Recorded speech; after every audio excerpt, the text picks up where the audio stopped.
तर आपण जाणार आहोत चर्चेकडे आणि त्यासाठी आपण जाऊया गेस्ट सेंटरला। आपल्यासोबत मान्यवर पाहुणे आलेले आहेत। आपल्याबरोबर मालेगावमधून या खटल्यातून निर्दोष सुटलेले समीर कुलकर्णी आहेत।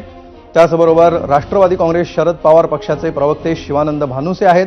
माजी पोलीस अधिकारी धनराज वंजारी आहेत, जे या सगळ्यातील टेक्निकल भाग आणि सिस्टीमचा भाग आपल्याला समजून सांगतील। आणि भाजपचे प्रवक्ते विश्वास पाठक हे सुद्धा या चर्चेमध्ये सहभागी झालेले आहेत। आपण सुरुवात करूया समीर कुलकर्णींपासून। समीर जी, 2008 पासून आता आपण 2025 मध्ये बसलेलो आहोत। बरंच काही घडून गेलेलं आहे आणि अक्षरशः ते काही मिनिटांमध्ये सांगणं हे शक्य नाही, याची आम्हाला सुद्धा जाणीव आहे। मात्र आता यातला जो राजकीय भाग समोर येतो आहे, जे शरद पवारांवर झालेले आरोप समोर येत आहेत, हिंदू दहशतवाद हा शब्द पुन्हा एकदा कशा प्रकारे राजकारणासाठी वापरला गेला, या गोष्टींवर चर्चा सुरू आहे। यातलं जे राजकारण तुम्हाला दिसतंय ते नेमकं काय आहे?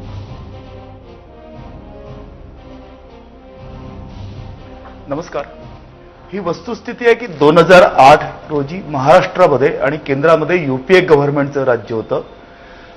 राष्ट्रवादी काँग्रेसकडे गृहमंत्री पद होतं। 26/11च्या हमल्यामध्ये तत्कालीन गृहमंत्री आर पाटील साहेब यांना राजीनामा द्यावा लागला होता। हो।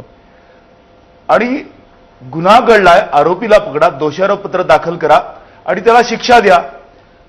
विद्यमान सरकार हे 2014ला बदललं, तर काय गरज होती 2009चं लोकसभेचं इलेक्शन डोळ्यासमोर ठेवून भगवा आतंकवाद, हिंदू दहशतवाद आणि सॅफ्रॉन टेररिझम म्हणण्याची काय गरज होती? या पवित्र भरतभूवरती कधीही कुठल्या आक्रमणकार्यांनी नाही इंग्रजांनी ते आमच्या प्राणप्रिय सनातन हिंदू धर्माला आणि आमच्या अस्तित्वाचं, आमच्या श्रद्धेचं जे सर्वोच्च प्रतीक आहे विश्वपटलावरती, त्या परमपवित्र भगव्याला बदनाम करण्याचं, दुस्साहस करण्याचं काय कारण?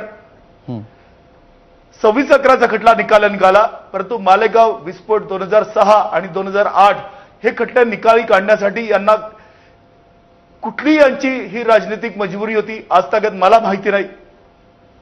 त्यामुळे माझं ठाम म्हणणं आहे की फक्त आणि फक्त मुस्लिम तुष्टीकरणासाठी बहुसंख्यक हिंदू समाजाच्या मतांच्या आधारावरती पिढ्यानपिढ्या सत्ता उपभोगलेल्या आणि मुस्लिम तुष्टीकरणाच्या अज्ञानाचा, असहाय्यतेचा, असंघटितपणाचा गैरफायदा घेऊन निवडणुकांच्या तोंडावरतीच फक्त हे गलिच्छ राजकारण या राज्यातल्या तथाकथित अजाणता राजा म्हणजेच शरद पवार, सुशीलकुमार शिंदे, शिवराज पाटील, विलासराव देशमुख, केंद्रातील सोनिया गांधी, राहुल गांधी, शकील अहमद, चिदंबरम, दिग्विजय सिंग यांनी अत्यंत क्षुद्र राजकारणाचा परिचय दिलेला आहे आणि त्याचं सातत्य या भारतामध्ये यापुढे भारतीय जनमानस चालू देणार नाही।